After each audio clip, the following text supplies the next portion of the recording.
Luis Gomez pulled his silver Winnebago Mini Winnie into the Apgar campground entrance at Glacier National Park, the late afternoon sun casting long shadows across the road.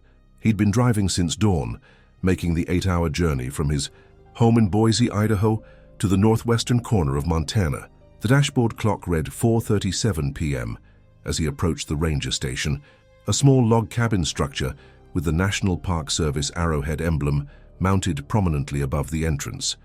Rolling down his window, Luis felt the crisp mountain air fill his lungs, a welcome relief after hours of air conditioning. "Afternoon," the park ranger greeted him, a middle-aged woman with short blonde hair tucked under her flat-brimmed hat. Her name tag read Peterson. "Checking in?" "Yes, ma'am," Luis replied, handing over his printed reservation confirmation. "Luis Gomez. I have a spot reserved for 2 nights." Ranger Peterson scanned the paper, then checked her computer. "Here you are. Site 37, electrical hookup. You're all set." She handed him a map of the campground, circling his site with a pen. "Bear Country reminders. All food, toiletries, and scented items need to be secured in your vehicle or the food lockers when not in use. No exceptions. We've had increased grizzly activity this season." Luis nodded. This wasn't his first time camping in Bear Country. At 50 years old, he'd been an outdoor enthusiast most of his life, though more intensely in the 5 years since his divorce from Eleanor. The RV had been his indulgence, a way to reclaim his independence. "Got it. I've got bear spray and I'll keep everything clean." "Good to hear. One more thing. We're asking campers to be especially vigilant at dawn and dusk. That's when the bears are most active. Enjoy your stay, Mr. Gomez." Luis thanked her and guided his RV through the campground, following the narrow paved road past other campsites, some occupied by tents, others by vehicles ranging from converted vans to luxury motorhomes larger than his modest 25-footer. He had bought the Winnebago 3 years ago, a purchase that had raised eyebrows among his 3 adult children. "Dad's having his midlife crisis," his oldest daughter Sophia had joked, though not unkindly. Site 37 was nestled against a backdrop of towering lodgepole pines. To the east, the jagged peaks of the Continental Divide rose dramatically against the sky, still capped with snow despite it being mid-June. Luis backed the RV into position with practiced ease, aligning it so the door faced the picnic table and fire ring. After connecting to the electrical hookup, he took a moment to stand in front of his temporary home, hands on his hips, surveying his surroundings with satisfaction. The neighboring sites were occupied, a young couple in a tent to his left, an older couple with a teardrop trailer to his right. Luis waved to them, receiving friendly nods in return. The atmosphere held that peculiar mix of privacy and community that he enjoyed about campgrounds. People respected each other's space, but would come together in an instant if help was needed. Inside the RV, Luis unpacked efficiently, storing his clothes in the small wardrobe and arranging his groceries in the compact refrigerator. The interior of the Winnebago was comfortable, but not luxurious, which suited him fine. As a construction project manager, he spent his days coordinating complex building projects. The simplicity of the RV lifestyle was a welcome contrast. He'd planned this trip as a brief respite between overseeing a hospital renovation in Boise and the groundbreaking of a new municipal building set to begin next month. After organizing his living space, Luis unfurled the RV's awning, creating a sheltered outdoor area. He set up his folding chair and portable propane grill, then checked his watch, 5:45 p.m., plenty of time to prepare dinner before darkness fell. From the refrigerator, he extracted a package wrapped in butcher paper, 2 thick ribeye steaks he'd purchased from his favorite butcher in Boise. Tonight would be a small celebration of his arrival, a ritual he performed on the first night of every camping trip. The campground was relatively quiet, with most visitors either preparing their own meals or having left to dine in the nearby village of West Glacier. Luis could hear distant conversations, the occasional laugh and the soothing backdrop of wind through the pines. As he unwrapped the steaks, seasoning them generously with salt and pepper, he felt the familiar unwinding of tension in his shoulders. This was why he came to places like Glacier, to escape the constant demands of his phone and email, to step away from the hectic schedule that governed his working life. At 50, Luis was in reasonably good shape, though he carried an extra 15 pounds around his middle that no amount of sporadic exercise seemed to eliminate. His dark hair was peppered with gray, especially at the temples, and lines had deepened around his eyes and mouth. His colleagues often commented that he didn't look his age, which he attributed to good genes inherited from his mother, who at 78 still moved with the energy of someone decades younger. Luis fired up the propane grill, adjusting the flame until it reached the proper temperature. The smell of the heating grill mixed with the pine-scented air. He placed the steaks on the grate, hearing the satisfying sizzle as the meat made contact with the hot surface. This was simplicity, a man of fire and food. Despite the conveniences of modern camping, some primal satisfactions remained unchanged since humans first gathered around flames. As the steaks cooked, Luis became aware of a subtle shift in the campground's atmosphere. The ambient human sounds seemed to have diminished, replaced by a deeper silence that felt somehow watchful. He glanced around, seeing nothing unusual, just the neighboring campers going about their evening routines. Still, a prickle of awareness crept along his spine, the kind of instinctive unease that prehistoric humans might have felt when sensing a predator's gaze. Dismissing it as imagination, Luis turned the steaks, admiring the perfect grill marks on the seared sides. The fat was rendering nicely, causing small flare-ups in the grill. The aroma of cooking beef intensified, and Luis felt his stomach rumble in anticipation. He realized too late that the smell was likely carrying through the campground and into the surrounding forest. In bear country, this was precisely what rangers advised against. The sun was now touching the mountaintops, casting an amber glow across the landscape. Long shadows stretched from the trees, and the temperature had begun to drop noticeably. Luis flipped the steaks one final time, then transferred them to a plate, covering them with foil to rest while he prepared the rest of his meal, a simple side of instant mashed potatoes and some green beans from a can. Not gourmet by any means, but satisfying after a day on the road. As the light faded, Luis switched on the exterior light attached to his RV, creating a bubble of illumination around his campsite. He could see other lights coming on throughout the campground, warm glows against the deepening blue of twilight. He set his plate on the picnic table and opened a bottle of red wine, another small luxury he allowed himself on these solo trips. Pouring a generous glass, he raised it in a silent toast to the mountains before taking his first bite of steak. The meat was perfect, charred on the outside, medium rare within. Luis savored it, eating slowly as darkness settled over the campground. The night was clear, and stars were beginning to appear overhead, pinpricks of light in the vast Montana sky. In the distance, he could hear the low murmur of voices from other campsites, occasionally punctuated by laughter or the clang of cookware, the normal sounds of a campground at night. What wasn't normal was the silence that suddenly fell over the area nearest to Luis's sight. It was the kind of silence that signals alarm, when conversations halt mid-sentence and people freeze listening. Luis noticed it immediately, his fork pausing halfway to his mouth. He turned his head, scanning the perimeter of his campsite, where the circle of light from his RV gave way to darkness. At first he saw nothing. Then a movement caught his eye, a shifting of shadows at the edge of the neighboring campsite, beyond the reach of artificial light. Something large was moving, between the trees, deliberately and with purpose. Luis set down his fork slowly, his appetite evaporating as adrenaline began to course through his system. A low grunt came from the darkness, followed by the sound of heavy footfalls on pine needles. Then it emerged into a patch of moonlight. A behaut, massive grizzly bear, its shoulder hump clearly visible even in the dim light. The bear paused, nose lifted, testing the air. Its head swiveled toward Luis's campsite, obviously drawn by the lingering scent of cooked meat. Luis felt his mouth go dry.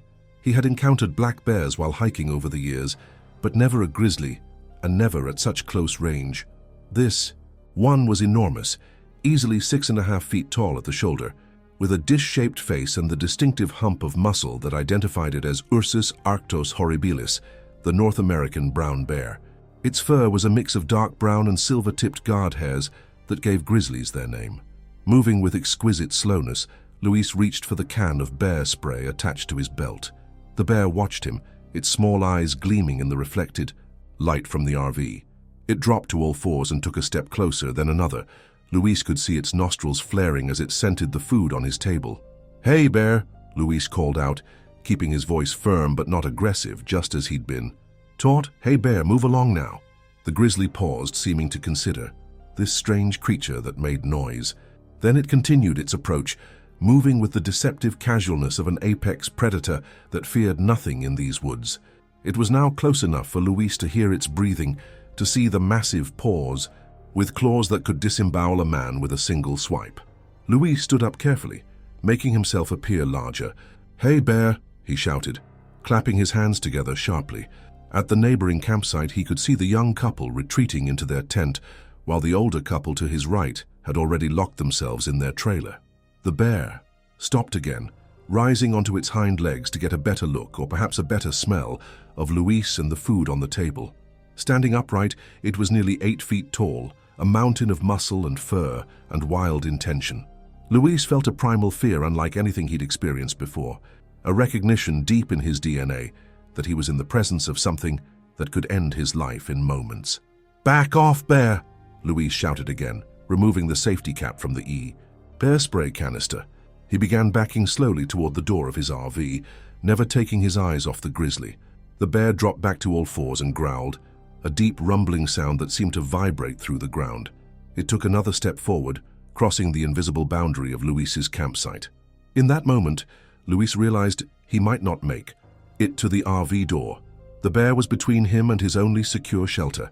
His heart hammered against his ribs as he continued his slow retreat, the picnic table now between him and the advancing grizzly.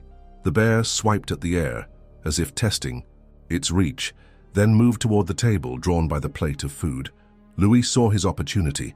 While the bear was momentarily distracted by the steak, he could make a dash for the RV.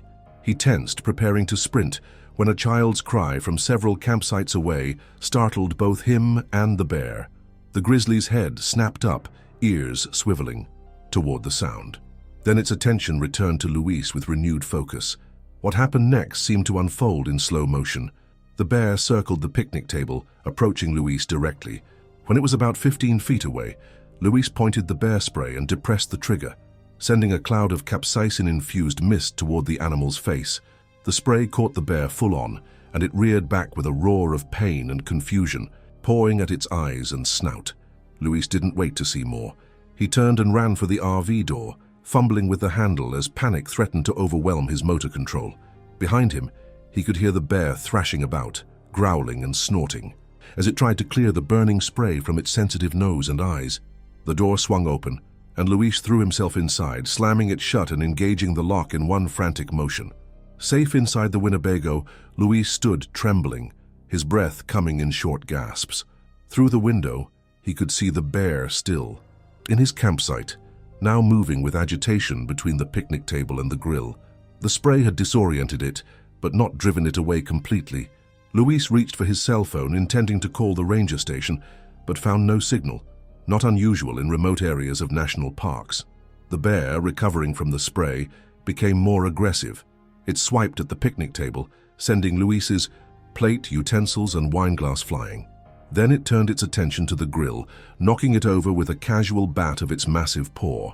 Luis watched in horrified fascination as the animal investigated his campsite, driven by hunger and now perhaps by anger. Then, terrifyingly, the bear approached the RV. It sniffed at the door, leaving steamy breath marks on the window. Luis backed away, moving toward the small bathroom at the rear of the vehicle. The bear rose up, placing its front paws against the side of the RV. The entire vehicle shifted under the weight. Luis grabbed the counter to steady himself, wondering if the bear could actually tip over a 5,000-pound motorhome. The grizzly dropped back down, circling the RV. Luis moved from window to window, tracking its movements. When the bear disappeared, from view the silence was somehow worse than seeing it. Then came a ripping sound. The bear was tearing at the awning, the tough fabric no match for its claws and teeth. Luis heard the metal supports groan and snap as the bear pulled the awning away from the RV. The attack on the awning continued for several minutes, the sounds of destruction clearly audible inside the RV. Luis searched desperately for a weapon, anything more substantial than the kitchen knife he now held in his shaking hand. There was nothing, not even a proper toolkit, just some basic wrenches and screwdrivers in a drawer under the dinette seat. A new sound made Luis freeze. The bear was now at the entry door, scratching and pushing against it. The door shuddered in its frame, the lock mechanism creaking under pressure. Luis retreated to the far end of the RV, his back pressed against the bathroom door. If the bear broke through, there would be nowhere to run, nowhere to hide in the confined space. The pressure against the door increased. Luis could see the frame beginning to bend, the metal straining. In desperation, he reached for the RV's horn button near the driver's seat, pressing it repeatedly. The blaring sound filled the night, and for a moment, the assault on the door ceased. Luis continued hitting the horn, hoping to attract attention from the campground hosts or other campers. His strategy worked, partly. The bear backed away from the door, but instead of leaving, it moved to the side of the RV where the kitchen window was located. With a powerful swipe, it shattered the glass, sending shards spraying across the small countertop. A massive paw, armed with claws like curved daggers, thrust through the opening. Luis abandoned the horn and scrambled to the front of the RV, as far from the broken window as possible. The bear's arm withdrew, and for a heartbeat, Luis thought it might give up. Then the animal's face appeared at the window, eyes glinting, teeth bared, fur still wet from the bear spray. It fought to widen the opening, tearing at the window frame with its claws and teeth. By now, Luis could hear shouts and commotion from elsewhere in the campground.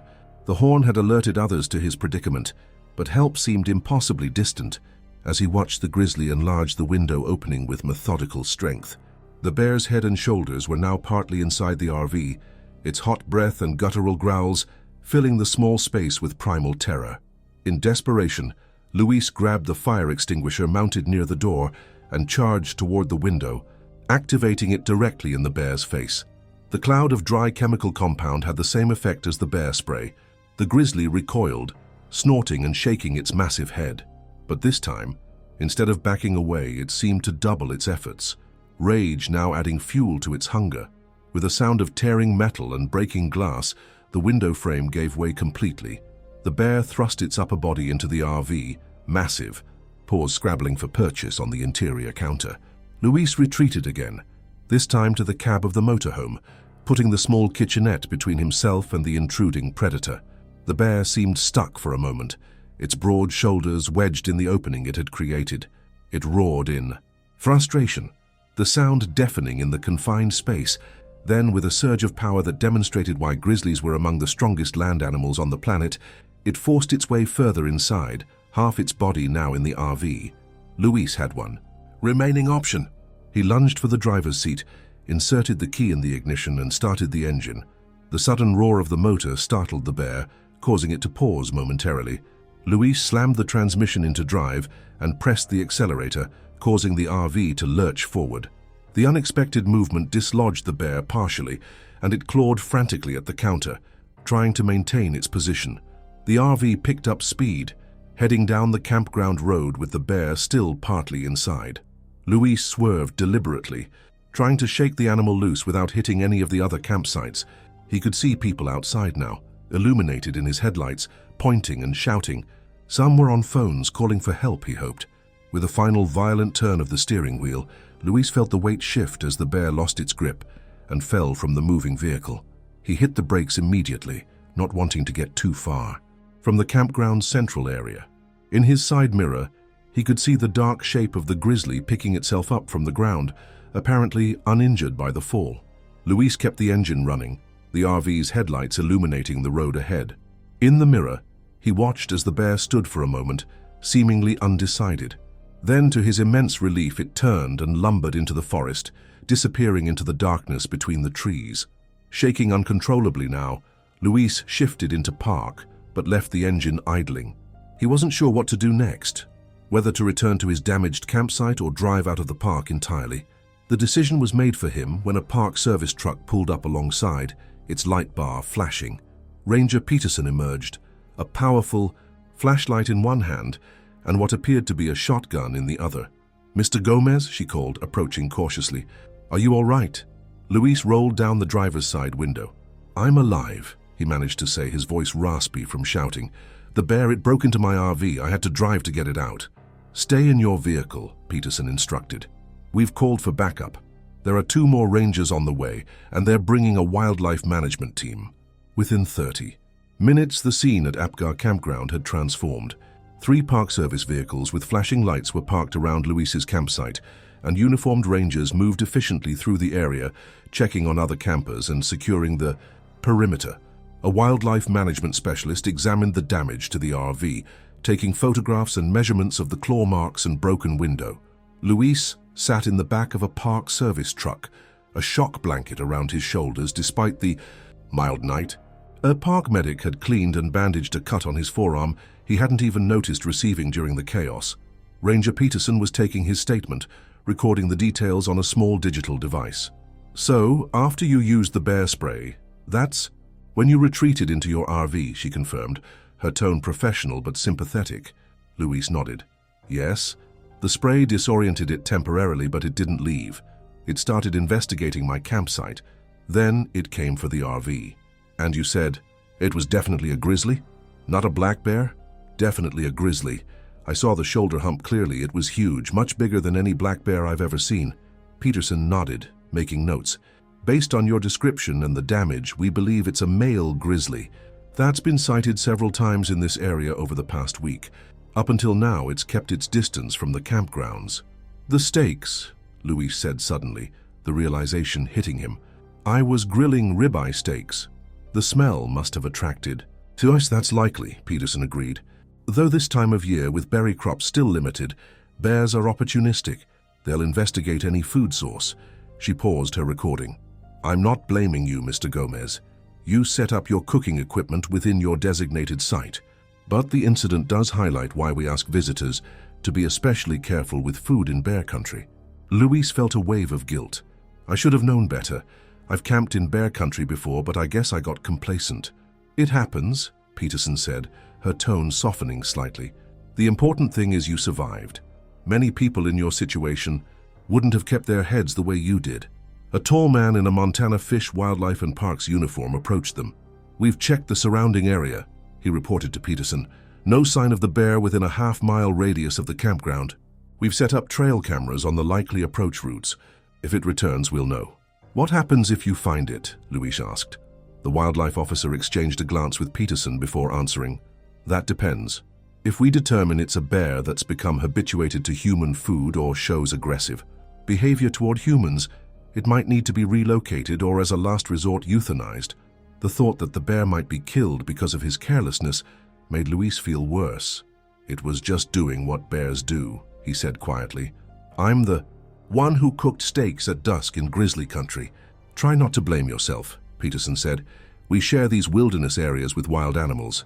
Sometimes, despite our best precautions, encounters happen." She stood up. "We've arranged for you to spend the night at the West Glacier Motel. One of our maintenance staff has secured the window of your RV with a temporary cover. You can drive it to the motel and tomorrow we'll help you arrange for repairs." Luis thanked her, feeling somewhat numb as the adrenaline continued to drain from his system. He was escorted back to his RV, where a park employee had indeed covered the broken window with a piece of plywood, secured with duct tape. The awning hung in tatters, and deep claw marks scored the vehicle's exterior paint. His campsite looked like a disaster zone. The picnic table overturned, his grill bent beyond repair, personal items scattered across the ground. Under escort, from a park service vehicle, Luis drove his damaged RV out of Apgar Campground and through the darkened roads to West Glacier, a small community just outside the park boundaries. The motel was a simple single-story building with parking spaces directly in front of each room. The night manager was expecting him, having been called by the park service. He expressed concern but asked no questions as he handed over a key. Once, inside the plain but clean motel room, Luis sat on the edge of the bed, still trying to process everything that had happened. His hands trembled slightly as he reached for his phone. There was signal here, and dialed his daughter Sophia's number in Seattle. Despite the late hour, she answered on the third ring. "Dad, is everything okay?" Her voice was thick with sleep, but instantly alert. "I'm okay," Luis assured her quickly, "but something happened. I was attacked by a grizzly bear at Glacier." "What?" Sophia was fully awake now, her voice sharp with concern. "Are you hurt? Where are you?" "I'm at a motel, outside the park. I'm not seriously injured, just a small cut on my arm." Luis found himself downplaying the danger, a parental instinct to protect his child from worry, even though Sophia was 27 and a surgical resident. The park rangers were very helpful. "Dad, You could have been killed. The medical professional in her was taking over now. Head injuries, lacerations? Did they check you for signs of concussion? Sophia, I'm fine, really. The bear damaged my RV, but I managed to stay inside and eventually drive away. He gave her a condensed version of events, omitting the more terrifying details about how close the bear had come to fully entering the vehicle. I'm coming up there, Sophia declared. I can get a flight to Kalispell tomorrow and… No, Luis interrupted firmly. There's no need for that. I'll get the RV fixed tomorrow and then head home. It's a long drive for you, and you have your residency to think about. At least, let me call Miguel and Daniela, she said, referring to Luis's other children. They'd want to know. Let's not worry them until morning, Luis suggested. Miguel's got the twins to deal with, and Daniela's in the middle of her finals. I'll call them myself tomorrow. After some more reassurance, Sophia reluctantly agreed not to drop everything and rush to Montana. When they ended the call, Luis felt drained. He took a long shower, wincing as the hot water hit various scrapes and bruises he hadn't noticed before. Looking at himself in the mirror afterward, he was struck by how normal he appeared on the outside, when internally he felt fundamentally altered by the experience. Sleep came in fitful bursts, interrupted by vivid dreams in which he was being pursued through endless forests by a bear that grew larger with each glimpse. He woke at dawn, disorientated before remembering where he was and why. His body ached, muscles sore from tension and from being thrown around the RV during his escape. By 8 o'clock, Luis had checked out of the motel and was sitting in a diner in West Glacier, nursing a cup of black coffee and picking at a plate of eggs and toast. His appetite hadn't returned, but he knew he needed to eat. A copy of the local newspaper lay on the counter beside him, but there was nothing in it about the bear incident. It had happened too late to make the morning edition. A tap on his shoulder made him start. He turned to find a man in his 60s, standing beside him wearing a work shirt with Dave's Auto and RV Repair embroidered on the pocket. Mr. Gomez? The man asked. I'm Dave Schultz. The Park Service called me about your rig. Said you had a run-in with a grizzly? Luis nodded, standing to shake the man's hand. Thanks for coming. I wasn't sure who to call. Only shop in town that handles RV repairs, Dave said matter-of-factly. Mind if I take a look at the damage while you finish your breakfast? Luis handed over his keys, and Dave went out to examine the Winnebago. When he returned 10 minutes later, his expression was grim. Well, I've seen bear damage before, but this is something else, he reported, sliding onto the stool next to Luis. That was no small bear. Can you fix it? Luis asked. Dave tilted his head non-committally. I can replace the window and repair the awning mechanism, but I'll need to order parts. The body damage, all those claw marks, that's more cosmetic. Could fix it, but it'll be pricey. How long for the essential repairs? Just to make it roadworthy and secure? 2, maybe 3 days for the parts to arrive, half a day to install once I have them. Luis sighed. He had planned to be back in Boise by tomorrow night.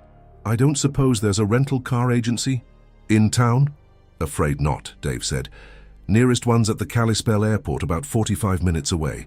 He seemed to consider something, then added, Tell you what, I've got a courtesy car. Old Subaru wagon. Not pretty, but it runs. You can use it to get to Kalispell if you want to rent something there. Or I can drive you myself this afternoon, after I finish up another job. Luis was touched by the offer.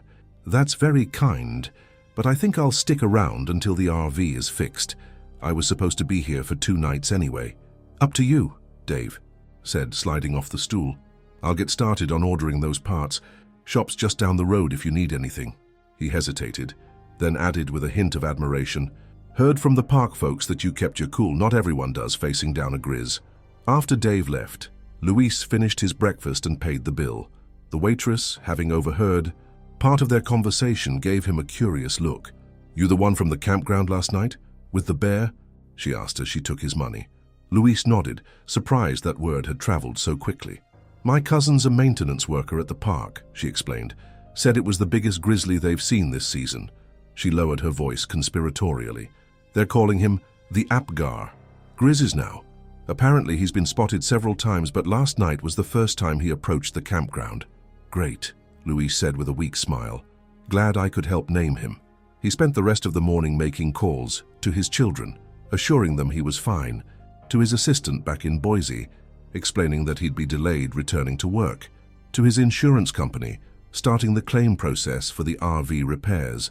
By noon, he had checked into one of the small cabins that the same motel operated, a more comfortable option for a potentially longer stay than the standard motel room. In the early afternoon, Luis received a call from the park service asking him to come to the ranger station to complete some additional paperwork about the incident. He took a taxi to the park entrance, where Ranger Peterson met him. "How are you feeling today, Mr. Gomez?" she asked, as she led him to a small office within the station. "Sore," Luis admitted, and still processing what happened. Peterson nodded understandingly. "That's normal. Many people experience delayed shock after wildlife encounters." She gestured for him to sit at a small table where several forms were laid out. "We need your signature on the official incident report, and there's a witness statement to complete for our wildlife management records." As Luis went through the paperwork, another ranger entered the office, a man in his 30s with the physicality of someone who spent most of his time outdoors. "This is Ranger Daniels," Peterson introduced him. "He's heading up the response team for the bear situation." Daniels shook Luis's hand firmly. "Mr. Gomez, glad to see you in one piece." He had the direct manner of someone accustomed to dealing with emergencies. "I wanted to let you know we've identified the bear from your description and the claw marks left on your vehicle. It's a male grizzly, approximately 7 years old, that we've been tracking since last spring." "Have you found him?" Luis asked, uncertain whether he wanted to know the answer. "Not yet," Daniels replied, "but we've got trail cameras set up and patrols in the area. If he returns to the campground, we'll know." "And then what happens?" Luis couldn't keep the concern from his voice. Daniels exchanged another of those meaningful glances with Peterson before answering. "We'll assess the situation. This bear has had minimal human contact before this incident, no history of aggressive behavior toward people, but now that it's had a taste of human food and has demonstrated it's willing to approach occupied areas, we have to consider the risk." "Because of my stakes," Luis said quietly. "Your actions may have been the immediate trigger," Daniels acknowledged, "but this isn't about assigning blame.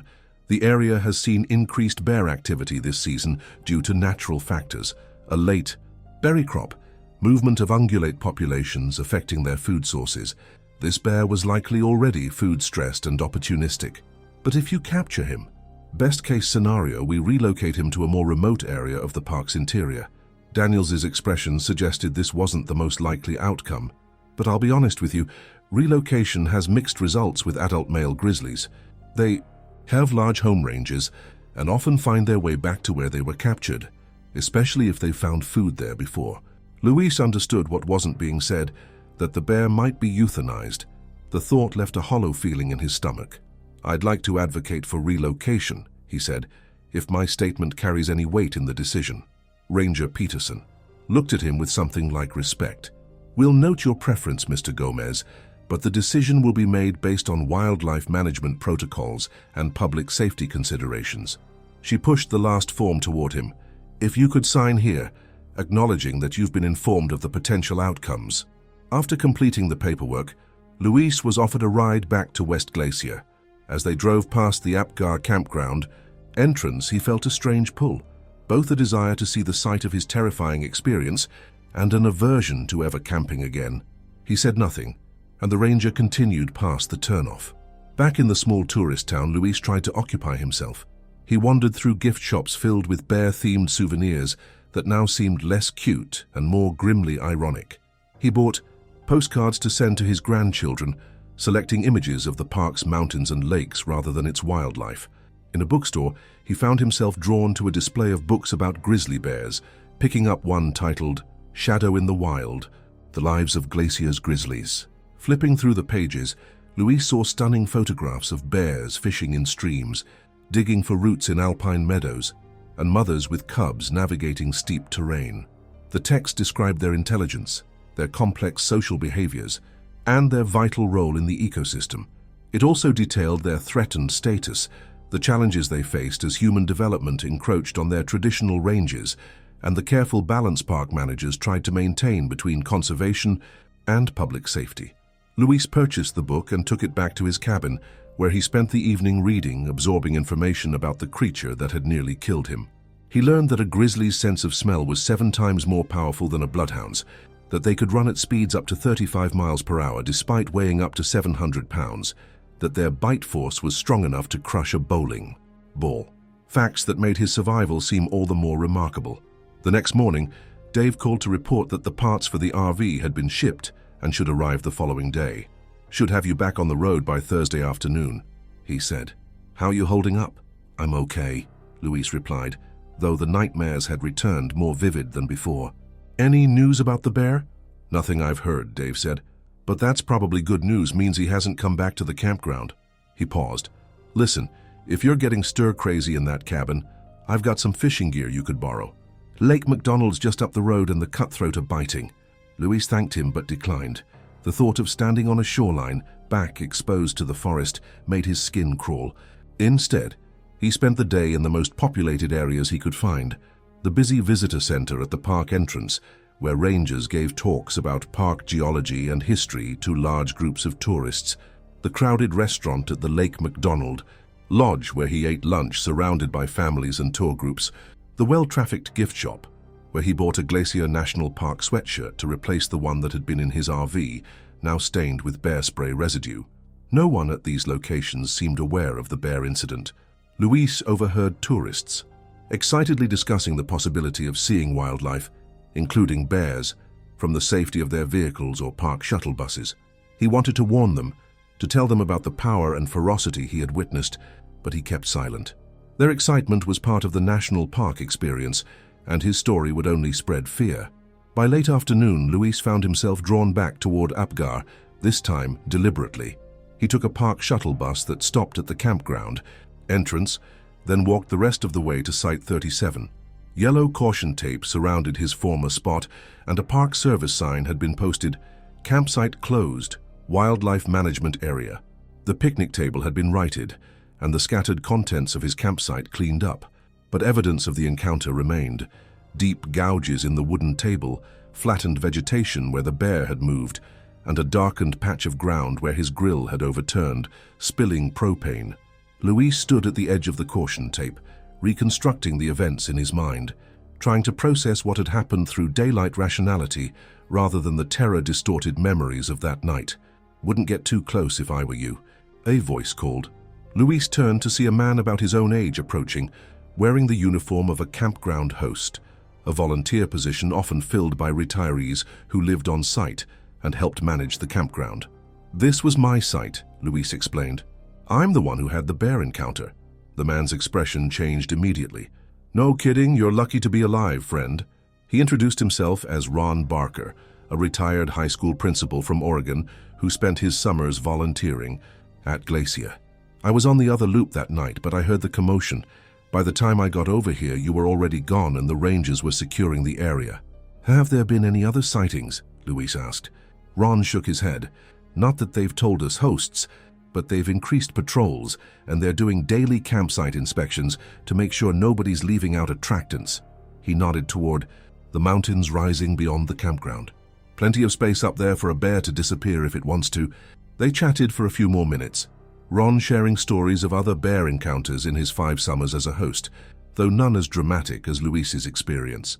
As they talked, Luis noticed other campers giving his former site a wide berth, some pointing and whispering as they passed. His encounter had become part of the campground's oral history. When Luis returned to West Glacier that evening, he found a message waiting at his cabin. Ranger Peterson had called and asked him to contact her. With a sense of foreboding, he dialed the number she'd left. "Mr. Gomez," she answered promptly. "I wanted to update you about the bear situation before you heard it elsewhere." Luis's grip tightened on the phone. "You found him?" "Yes. One of our backcountry patrols spotted him about 6 miles from Apgar, moving deeper into the park interior. He appeared to be behaving normally, foraging for natural food sources, showing no interest in approaching the trail or the rangers." "That's good. News, isn't it?" Luis felt a rush of relief. "It is," Peterson confirmed. "Based on this observation and the fact that he hasn't returned to the developed areas, we've decided to maintain monitoring but take no direct action at this time. The decision could change if his behavior changes, but for now he gets to remain free in his territory." The tension Luis had been carrying eased slightly. "Thank you for letting me know. I was worried about what might happen to him because of my mistake." As I said before, Mr. Gomez, wild animal encounters involve many factors beyond any individual's control. Your experience has already helped us improve our visitor education about bear safety. Sometimes incidents like these, where no one is seriously injured, can serve as important reminders of the precautions we need to take in shared wilderness spaces. After ending the call, Luis stepped outside his cabin and looked toward the mountains, their peaks turning golden in the evening light. Somewhere in that vast expanse of wilderness, the bear that had nearly killed him was going about its bear life, hunting, foraging, marking territory, simply existing as its species had for thousands of years before humans declared this land a national park. The next day, Dave called to report that the parts had arrived and the RV repairs were underway. First, it should be ready by 3 o'clock, he said. Windows in, awnings fixed. Still looks like it tangled with a bear, but it's watertight and roadworthy. Luis thanked him and began packing his few belongings.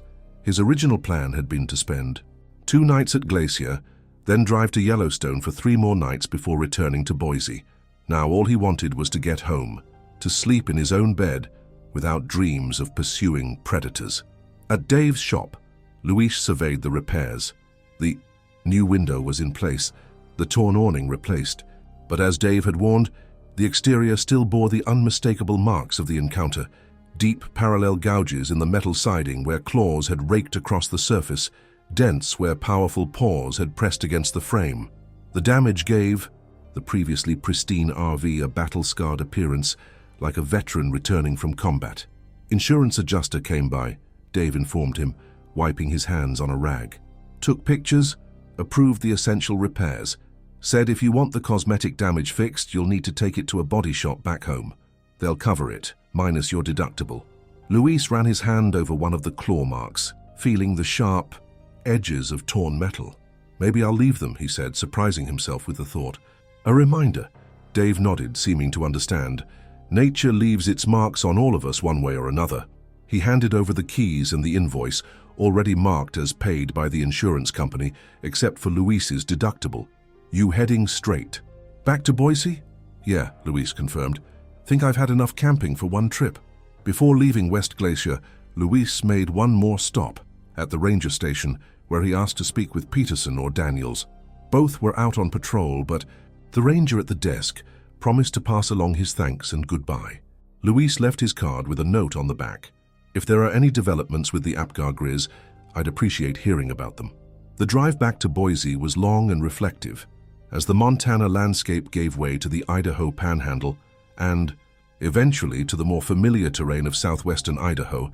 Luis found his thoughts continually returning to those moments in the campground, the bear rising on its hind legs, the sound of tearing metal, the primal fear that had coursed through his body. The experience had changed something fundamental in his relationship with wilderness spaces, something he wasn't sure could ever be restored. It was nearly midnight when Luis finally pulled into his driveway in Boise's North End neighborhood. His modest craftsman-style home was dark, just as he had left it 3 days ago, though it felt as if weeks had passed. He unloaded only what he needed for the night, leaving the rest in the RV to deal with tomorrow. Inside, the house felt both welcoming and strangely alien after his ordeal. Luis moved through the rooms, turning on lights, touching familiar objects as if to re-establish his connection to normal life. In the kitchen, he opened the refrigerator out of habit before remembering it was nearly empty. He'd planned to be gone for a week. He settled for a glass of water and sat at his dining table beneath the Tiffany-style lamp that Eleanor had insisted on buying during their marriage and had left behind during the divorce. The house was quiet, except for the hum of the refrigerator and the occasional passing car on the street outside. Luis took out his phone and scrolled through the messages and missed calls, mostly from his children, checking on him after hearing about the bear attack. There was also a text from his ex-wife. Sophia told me what happened. Glad you're okay. Call if you need anything. Luis was touched by Elena's message. Their divorce had been amicable enough, the result of growing apart rather than any dramatic betrayal, but they rarely communicated directly anymore, mostly exchanging news through their children. That she had reached out suggested the seriousness with which everyone was treating his experience. The next morning, Luis called his office to inform them he was back in town, but would be working from home for a couple of days. His assistant, Jen had already rescheduled his meetings, having been briefed by Luis during his calls from Montana. "Everyone's talking about it," she told him. "You're like a local celebrity. Man survives grizzly attack is pretty big news around here." Luis was surprised. "It was hardly an attack. The bear never actually got to me." "Still," Jen insisted, "it makes for a good story. The Statesman wants to interview you, by the way. Feature for their Sunday Outdoors section. I told them you'd call when you got back." Luis declined the interview request. The idea of becoming some kind of local bear encounter expert made him uncomfortable, especially given his guilt about cooking the steaks that had likely attracted the bear in the first place. He did, however, agree to meet with his project team the following day to get back up to speed on the municipal building project. As the days passed, Luis settled back into his routine: work, home, occasional dinners with friends, or calls with his children. The physical marks of his encounter faded. The cut on his arm healed. The bruises turned from purple to yellow before disappearing entirely, but other effects lingered. He startled at sudden noises, particularly at night. He found himself avoiding the local parks during his evening walks, sticking to well-lit residential streets instead. And he lost interest in the camping and hiking magazines he had subscribed to for years, letting the issues pile up unread on his coffee table. The RV remained parked in his driveway, its bear-scarred exterior drawing curious glances from neighbors and passers-by. Luis had cleaned out the interior, removing all his camping gear and personal items, but he couldn't bring himself to use it again, nor could he yet face the decision about whether to repair it or sell it. 2 weeks after his return from Glacier, Luis received a call from an unfamiliar Montana number. It was Ranger Daniels. "Mr. Gomez," he greeted.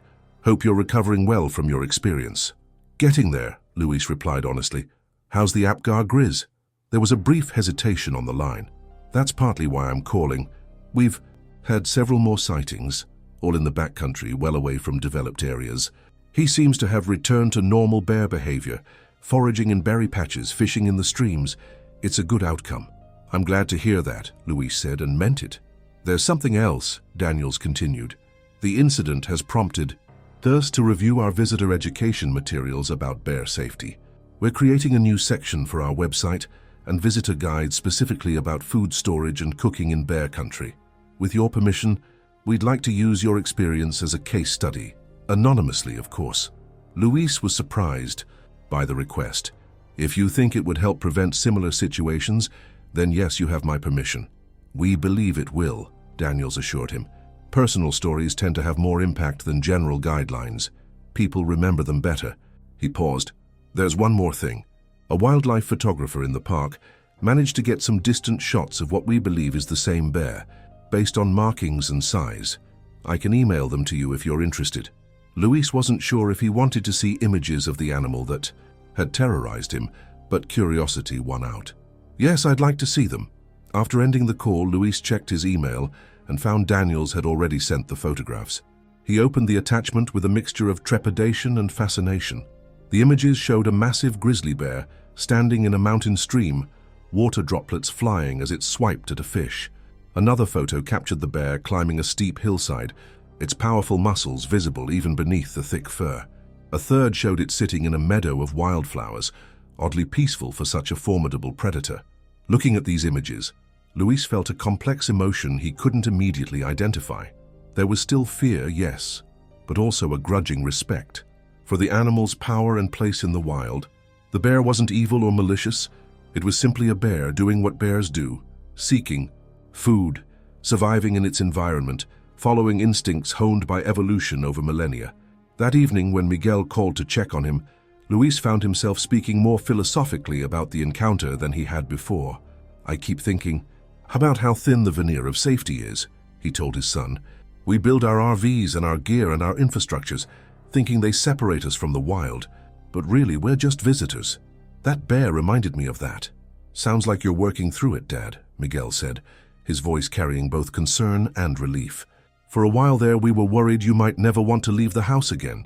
Luis laughed, recognizing the truth in his son's gently teasing observation. "I'm not quite ready to go camping again, but I'm getting better.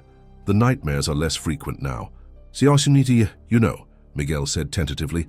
The twins have been asking if they can still go on that camping trip you promised them for their birthday. Nothing too remote? Maybe just the state park outside Boise? Luis hesitated. His 10-year-old twin grandsons had indeed been promised a camping adventure with Grandpa for their upcoming birthday in August. Before the bear encounter, he had been looking forward to introducing them to the joys of the outdoors, just as his own father had done for him decades ago. "Let me think about it," he said finally. "Not with the RV, though. I'm putting it up for sale next week." The decision, once voiced, felt right. The Winnebago had served its purpose in Luis's post-divorce life, helping him reclaim his independence and explore new places. But now it carried too many associations with that night at Apgar. It was time to let it go.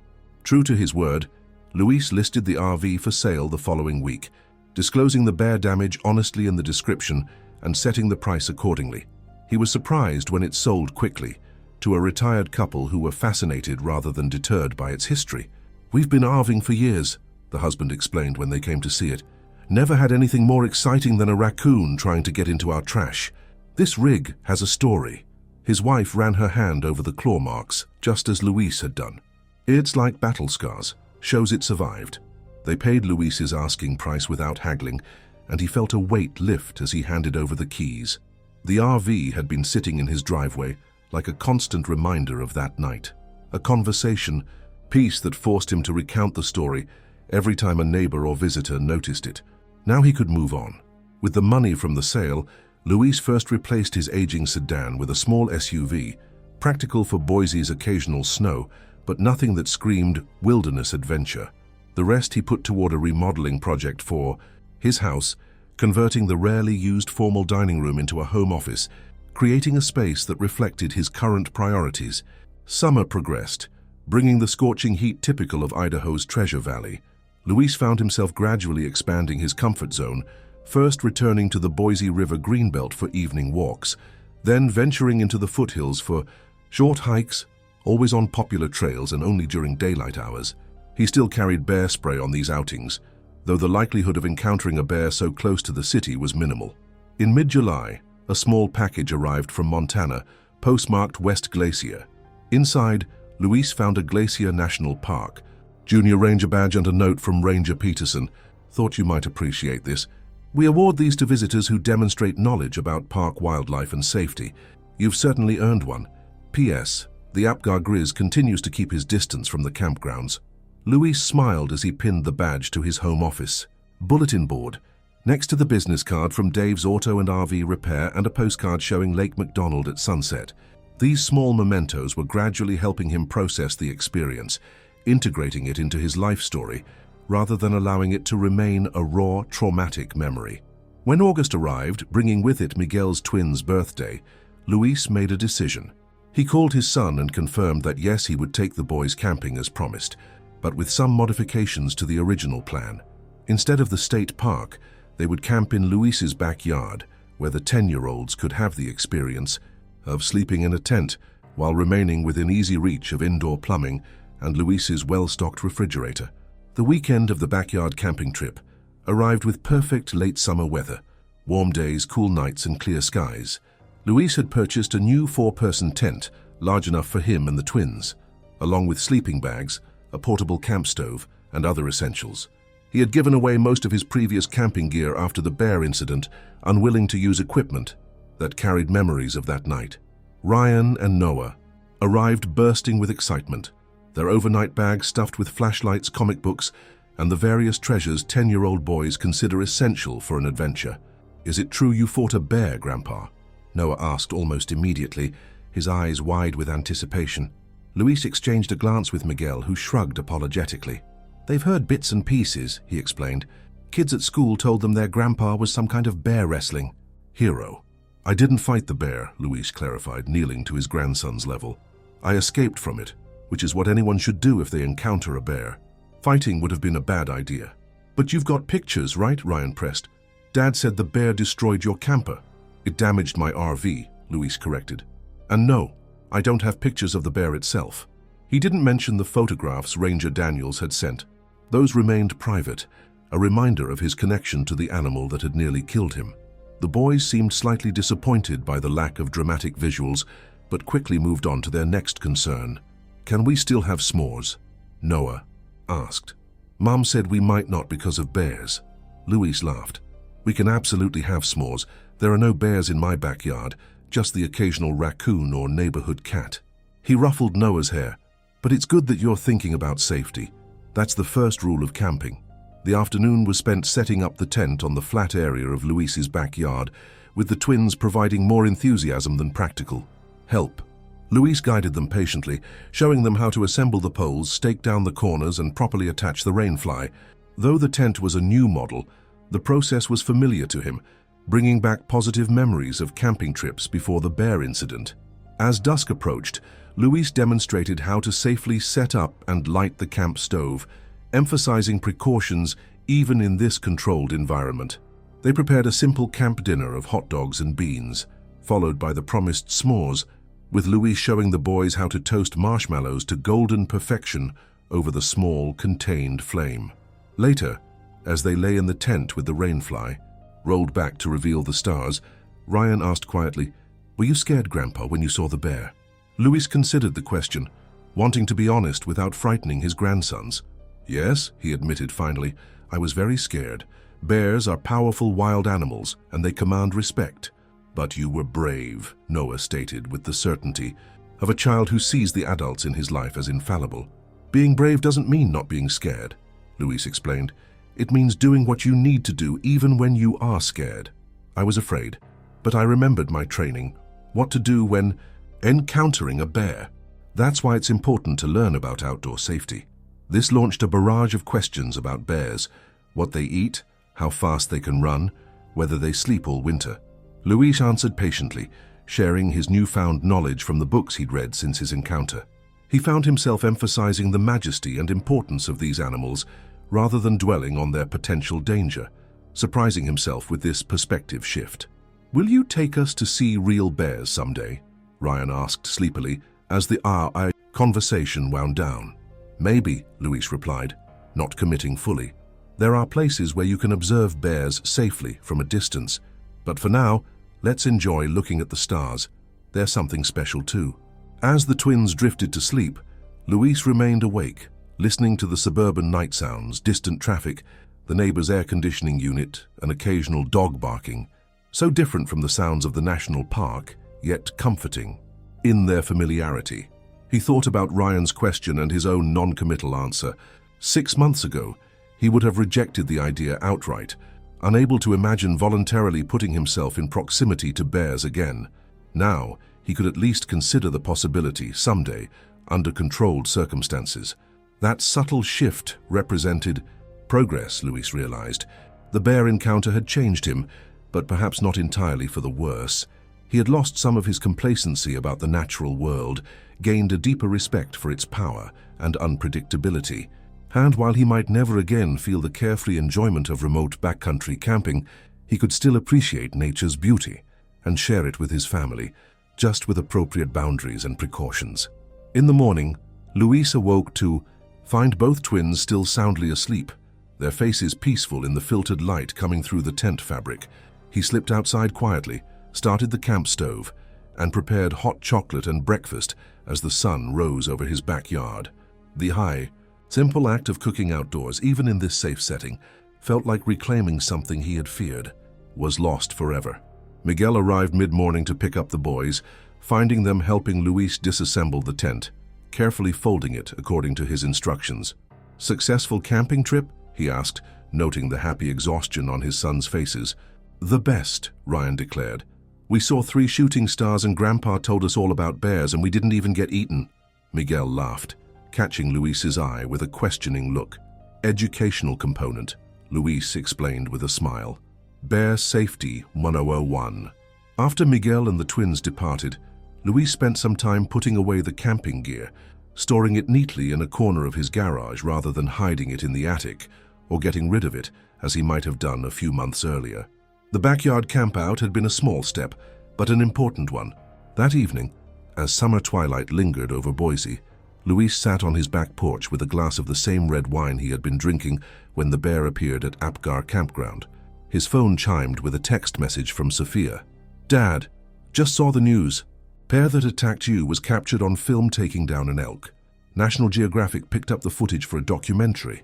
Famous bear you've got there. Louise searched online and quickly found the article Sophia was referencing. A wildlife. Filmmaker had indeed captured rare footage of a large male grizzly, confirmed by park biologists to be the Apgar grizz, hunting and killing an elk in a remote valley within Glacier National Park. The article described the bear's hunting technique in detail, noting its exceptional size and strength. There was a still image from the video, the same bear Luis had seen up close, its massive form instantly recognizable to him despite the distance of the photographer's lens. Reading the article, Luis felt an odd sense of connection to the animal. Their lives had intersected briefly but intensely, altering Luis's path in ways he was still discovering. And now the bear had become noteworthy, its image potentially reaching millions through the planned documentary. Yet it remained wild, unchanged by its brush with human civilization, continuing to live according to the ancient rhythms of its species. The article mentioned that park officials were monitoring the bear, but emphasized that it had shown no further interest in human areas or food sources since the incident at Apgar. This news brought Luis a sense of relief, both for the bear's sake and for other visitors to the park. His encounter, it seemed, had been an anomaly, a rare intersection of human and wild animal trajectories that ended without tragedy for either party. Luis finished his wine and went inside, leaving the back door open to let in the cool evening breeze. On his desk lay a travel brochure that had arrived in the mail, a glossy publication from the Montana Office of Tourism featuring stunning images of the state's natural attractions. He had nearly thrown it away unopened, but now he flipped through it, pausing at a spread showing Glacier National Park in autumn glory, golden aspen trees contrasting with the deep green of conifers and the steel blue of mountain lakes. Without fully analyzing his action, Luis set the brochure aside rather than discarding it. He wasn't ready to return to Glacier, might never be, but neither did he need to sever all connection with the place that had changed him so profoundly. Perhaps someday, when the twins were older, he might take them there, not to camp, but to stay in one of the historic lodges, to view the spectacular scenery from the safety of established viewpoints and well-traveled trails. For now, though, Luis was content with his current balance, the small SUV in his driveway instead of the bear-scarred RV, the camping gear stored neatly in his garage for backyard adventures, the Junior Ranger badge pinned to his bulletin board, and somewhere in the vast wilderness of northern Montana, a grizzly bear going about its life, unaware of its brief but indelible impact on a human who had ventured, perhaps unwisely, into its domain. As he prepared for bed that night, Luis caught sight of his reflection in the bathroom mirror. The physical traces of his encounter were gone. Even the small scar on his forearm had faded to a thin white line, but he knew the deeper marks remained in his heightened awareness, his altered relationship with wild spaces, his newfound respect for the power of nature. Like the grizzly's claw marks on the RV, these were evidence of survival, of an encounter weathered and integrated into the continuing story of his life. Outside, beyond the comfortable boundaries of his Boise home, the world contained both danger and beauty, often intertwined. Luis had been granted a rare glimpse of this truth, a momentary lifting of the veil between civilized existence and wild reality. It was a perspective he would carry forward, a lens through which he now viewed not just his outdoor experiences, but life itself, more cautious perhaps, but also more awake to both the perils and the wonders that waited beyond the edge of human control. And somewhere under the same sky, moving silently through moonlit forests, the bear continued its ancient journey, unburdened by memory or meaning, simply being what it was born to be, a perfect embodiment of wildness in a world that held less of it with each passing year. A magnificent creature to be respected from a distance, Luis now understood rather, than encountered at close range. This hard-won wisdom, paid for with fear and sealed with gratitude for survival, was perhaps the most valuable souvenir he had brought back from Glacier National Park, more lasting than photographs, more meaningful than mementos sold in gift shops. It was enough. Now let's move on to the story of the next survivor. The morning dew clung to the tall grass surrounding the campsite as 16-year-old Kayla Dunn unzipped her tent. The air carried the distinct scent of pine and early summer warmth that characterized Virginia's Shenandoah National Park in late June. She stretched her arms above her head, wincing slightly at the soreness in her shoulders from yesterday's hike along the Appalachian Trail. The 5-hour trek had been worth it, though. The panoramic views of the Blue Ridge Mountains had taken her breath away. "Morning, sleepyhead," called Sarah Wilson, one of the youth counselors from Riverdale Community Church. The 25-year-old stood by the communal fire pit, stirring something in a large pot. "Oatmeal's almost ready. Pastor Mike wants everyone fed and packed by 8. We've got a busy day ahead." Kayla nodded, running her fingers through her tangled brown hair. She'd been looking forward to this church youth group camping trip for months. Her parents had been reluctant to let her go at first. Her mother especially had fretted about everything from ticks to hypothermia, but Kayla had eventually worn them down with a PowerPoint presentation on the safety protocols of Shenandoah National Park and the experience of the 4 adult chaperones. The campsite gradually came alive as the other 11 teenagers emerged from their tents. Kayla's best friend Zoe Palmer appeared with her characteristic bedhead, dark curls pointing in every direction. "I swear I heard something moving around." "Our tent last night," Zoe mumbled, accepting a metal cup of steaming oatmeal from Sarah. "Probably just a raccoon," replied Tyler Jenkins, the pastor's 17-year-old son, with a knowing smirk. "Or maybe it was the ghost of Old Man Crawford. They say he still wanders these woods looking for his missing gold." "Oh, shut up," Zoe groaned, throwing a plastic spoon at him. "No one believes your made-up ghost stories." Pastor Mike Jenkins, a tall man with salt and pepper hair and perpetual 5 o'clock shadow, emerged from the largest tent carrying a well-worn Bible. "No throwing things, please. And Tyler, stop trying to scare everyone." His voice was gentle but firm. "Remember why we're here. In his hand are the depths of the earth, and the mountain peaks belong to him. The sea is his, for he made it, and his hands formed the dry land." Psalm 95. We're here to appreciate God's creation and strengthen our bonds as a community. Kayla respected Pastor Mike. Unlike some adults who treated teenagers like children, he spoke to them as equals and never dismissed their questions, even the difficult ones about faith and doubt that Kayla sometimes struggled with. After breakfast, they gathered around the extinguished campfire for the morning devotional. Kayla sat cross-legged on a log, listening as Pastor Mike spoke about finding God in nature. The morning sun filtered through the canopy of oak and maple trees, casting dappled shadows across the circle of attentive faces. "Today, we'll split into groups," announced Dave Hoffman, the 4th chaperone and the church's youth director. In his early 30s, with a neatly trimmed beard and perpetual flannel shirts, Dave had been organizing these annual trips for 5 years. Group 1 will take the Cedar Creek Trail for birdwatching and identifying native plants. Group 2 will head to Rose River Falls for the watershed ecology discussion. Remember to fill your water bottles and pack enough snacks. And please, stick with your buddy at all times. Kayla was assigned to Group 1 with Zoe, Tyler, and 3 other teens, along with Sarah as their leader. As they packed their day bags, Kayla double-checked her supplies.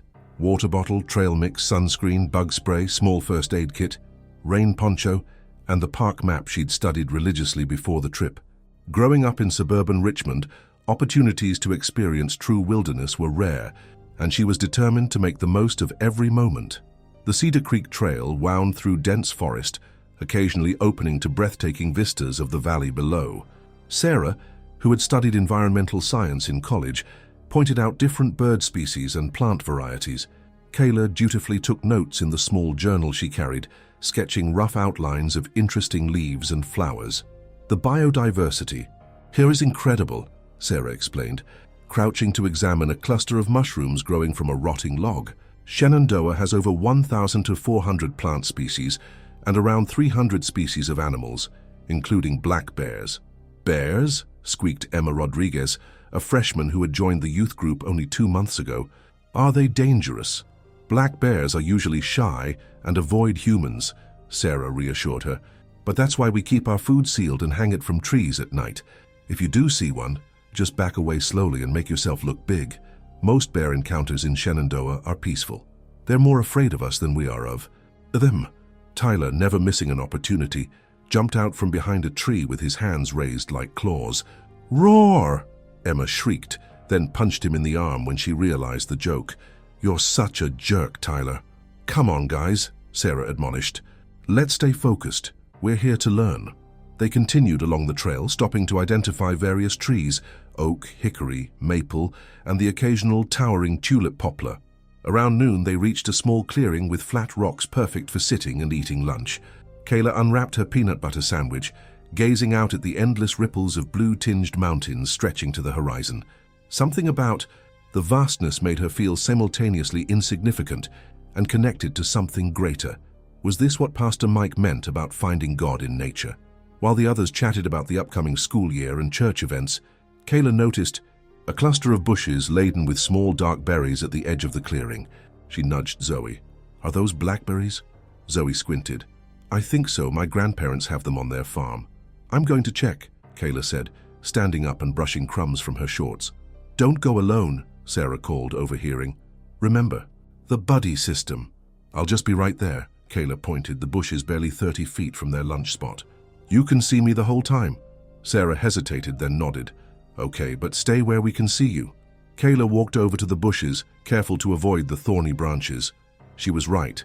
They were blackberries, though most looked underripe. She picked one of the darker ones and popped it into her mouth. The tartness made her eyes water, but the wild flavor was unlike anything from the grocery store. As she reached for another berry, Kayla noticed more bushes further along the edge of the clearing. These ones had fuller, riper berries. She glanced back at the group, still visible through the trees, then took a few steps deeper into the berry patch. The bushes were more abundant here, and she began collecting the ripest berries in her cupped palm. Absorbed in her foraging, Kayla didn't immediately register how far she had wandered. The voices of her friends grew fainter as she pursued the trail of berries, each bush seeming to offer better fruit than the last. She rounded a large rhododendron and found herself in a smaller secondary clearing, this one carpeted with ferns and surrounded by dense berry bushes. "Jackpot," she whispered, eyeing the bounty of perfectly ripe blackberries. She wished she had brought a container to collect them. Maybe she could use her bandana. As she reached for a particularly plump cluster, a rustling sound from the opposite side of the small clearing froze her in place. At first, she thought it might be another member of her group who had followed her, but when she looked up, her breath caught in her throat. Not 20 feet away stood a black bear, its glossy fur catching the dappled sunlight filtering through the canopy. The bear was of medium size, certainly not fully grown, but not a cub either. Its head was lowered, muzzle stained purple from the same berries Kayla had been picking. Time seemed to stop as Kayla stood motionless, her heart hammering against her ribs. The bear hadn't noticed her yet, too busy pawing at the berry bushes and snuffling contentedly. Her mind raced through Sarah's instructions. "Don't run. Make yourself look big. Back away slowly." With trembling legs, she took one careful step backward. A twig snapped beneath her hiking boot. The bear's head shot up, dark eyes instantly locking onto Kayla.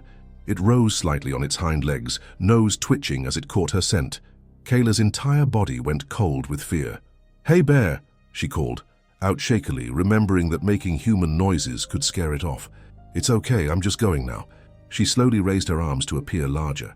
The bear dropped back to all fours, but instead of retreating, it huffed, a short, explosive breath that Kayla instinctively understood as a warning. She continued backing away, one agonizing step at a time. The bear followed, matching her movements with forward steps of its own. "Sarah!" Kayla called, trying to keep her voice steady but loud enough to carry. "Sarah! Bear!" The bear flinched at her raised voice but didn't flee. Instead, it woofed again, louder this time, and slapped a paw against the ground. Kayla's back pressed against the rough bark of a tree. She was trapped between the bear and the dense undergrowth behind her. "Help!" she screamed, abandoning caution as panic surged through her. "Bear! Help me!" The bear charged. Later, Kayla would learn that most black bear charges are bluff charges, designed to intimidate rather than attack. But in that moment, all she saw was 200 pounds of muscle and teeth rushing toward her. She threw herself sideways, attempting to dodge behind the tree. The bear swiped as it passed, its powerful front paw catching Kayla's right arm. She felt a white-hot flash of pain as the claws tore through her flesh. The force of the blow knocked her to the ground, where she curled into a ball, covering her head and neck with her arms as she'd once read to do during a bear attack. The bear circled back, huffing and popping its jaws, signs of extreme agitation. Kayla could feel warm blood soaking through the sleeve of her t-shirt. The pain was unbelievable, but adrenaline kept her conscious. She couldn't see the bear, but could hear it moving, could smell its wild, musky odor. "Kayla!" Sarah's voice cut through the clearing, followed by the sounds of multiple people crashing through the underbrush. The bear's attention shifted. Through barely open eyes, Kayla saw Sarah, Tyler, and Dave bursting into the clearing, arms raised and voices shouting. Dave brandished a large stick, and Sarah had her small canister of bear spray extended in front of her. "Hey, bear, go away!" Dave's deep voice boomed through the clearing. "Get out of here!" The bear huffed again, clearly conflicted. It took a step toward the newcomers, then back toward Kayla, uncertain which threat or escape route to prioritize. Sarah squeezed the trigger on the bear spray. A cloud of capsaicin erupted toward the animal, not directly hitting it but creating a deterrent barrier. The bear reared back, shook its head violently, then turned and crashed through the underbrush, disappearing into the dense forest. "Kayla!" "Oh my God, Kayla!" Sarah was at her side in an instant, kneeling in the dirt. "Dave, she's bleeding badly. Get the first aid kit. Tyler, run back to the others and tell them what happened. We need to get her out of here." Kayla tried to sit up, but dizziness washed over her. The adrenaline was beginning to fade, allowing the full extent of the pain to register. She looked down at her arm and immediately wished she hadn't. 3 deep gashes ran from her shoulder halfway to her elbow, blood flowing freely from the wounds. "Don't look," Sarah instructed, pressing a bandana against the wounds. "Keep your eyes on me. You're going to be okay." Dave returned with the first aid kit and helped Sarah clean and bandage the wounds as best they could. The bleeding slowed, but didn't stop entirely. Every movement sent fresh waves of pain through Kayla's arm. "We need to get her to a hospital," Dave said grimly. "The car's at least 3 miles back at the campsite."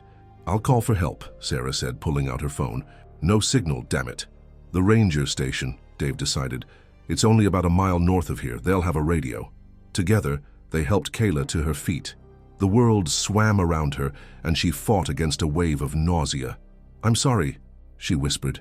"I shouldn't have wandered off." "Don't worry about that now," Sarah said gently. "Just focus on walking. Lean on us." The mile to the ranger station might as well have been a marathon. Every step jostled Kayla's injured arm, sending fresh spikes of pain through her body. The bandages Sarah had applied were already soaked through with blood. Twice they had to stop so Kayla could vomit from the pain and shock. The ranger station was a welcome sight, a rustic wooden building with the National Park Service arrowhead prominently displayed. A female ranger was outside checking supplies in a truck when they stumbled into the clearing. "We need help," Dave called out. "Bear attack." The ranger's head snapped up and she immediately rushed toward them. "Inside, quickly," she commanded, taking in Kayla's bloody arm with a practiced eye. "I'm Ranger Martinez. When did this happen?" "About 20 minutes ago," Sarah explained as they helped Kayla into the station. "Black bear, medium-sized. It charged her by the berry patches off Cedar Creek Trail." Ranger Martinez guided Kayla to a chair and carefully removed the soaked bandages. She winced at the sight of the deep gashes. "These need stitches.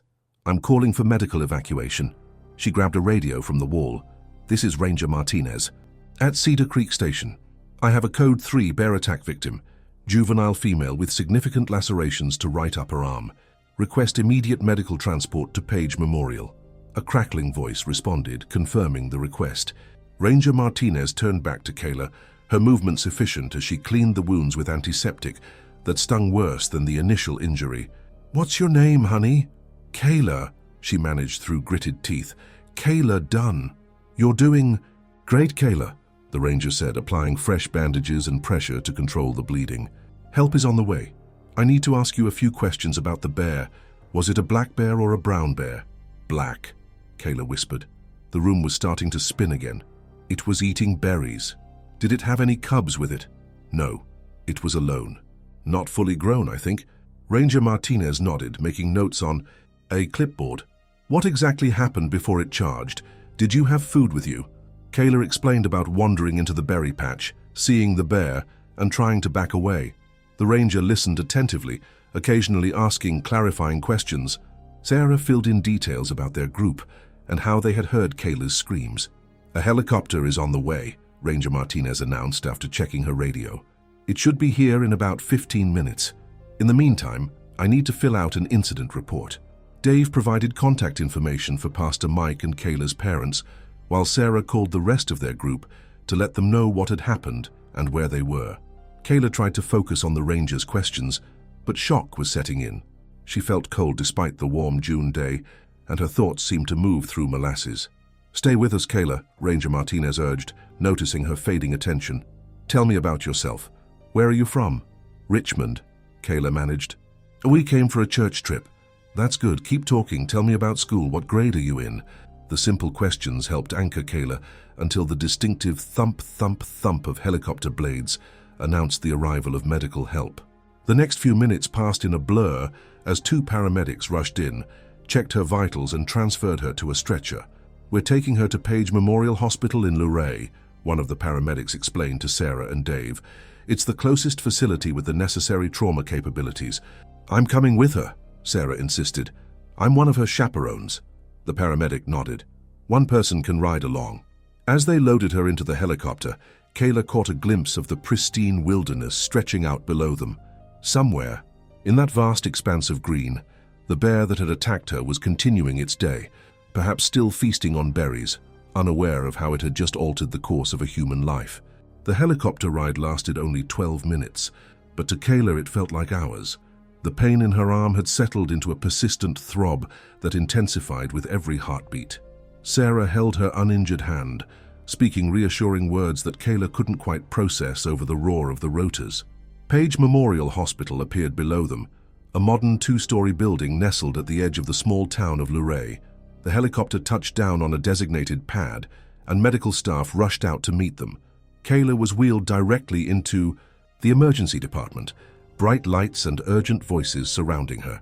Bear attack victim, 16-year-old female, multiple deep lacerations to right upper arm and shoulder, the paramedic reported to the waiting trauma team. BP 160, pulse 110, oxygen sat 98%.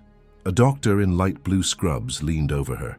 "Kayla, I'm Dr. Patel. We're going to take good care of you. Can you rate your pain on a scale of 1 to 10? 8, Kayla managed. Maybe 9. "Let's get her started on morphine," Dr. Patel ordered. "And I want a full trauma panel, tetanus booster, and rabies prophylaxis protocol. Let's get these wounds properly irrigated and assessed." The next hour passed in fragments for Kayla, the blessed relief as pain medication flowed into her veins. The sting of multiple injections, tetanus, rabies immune globulin, the first of what would be a series of rabies vaccines. The excruciating irrigation of her wounds, flushing them with liters of saline to remove any dirt or bacteria the bear's claws might have introduced. "The good news is that no major arteries were hit," Dr. Patel explained as he prepared to stitch the wounds. "But these are deep lacerations that have damaged some of the muscle tissue. You're going to need a significant number of stitches, and there will be scarring. I'm going to use a layered closure technique to minimize that as much as possible." 47 stitches later, Kayla counted each one despite the local anesthetic. Her arm was bandaged and immobilized in a sling. The worst of the pain had subsided to a dull ache thanks to the medications, but exhaustion had settled deep into her bones. Sarah sat beside her bed in the emergency department, looking almost as tired as Kayla felt. "Your parents are on their way," she said softly. "Pastor Mike is bringing the rest of the group back to the campground to pack up. They should be home by tonight." Kayla nodded weakly. "I ruined the trip for everyone." "Don't you dare think that," Sarah said firmly. "This wasn't your fault. Well, wandering off alone was not a great decision, but no one blames you for what happened." A knock at the door announced the arrival of 2 individuals, Ranger Martinez from the station and a tall man in a different Park Service uniform. "Kayla, how are you feeling?" Ranger Martinez asked, approaching the bed.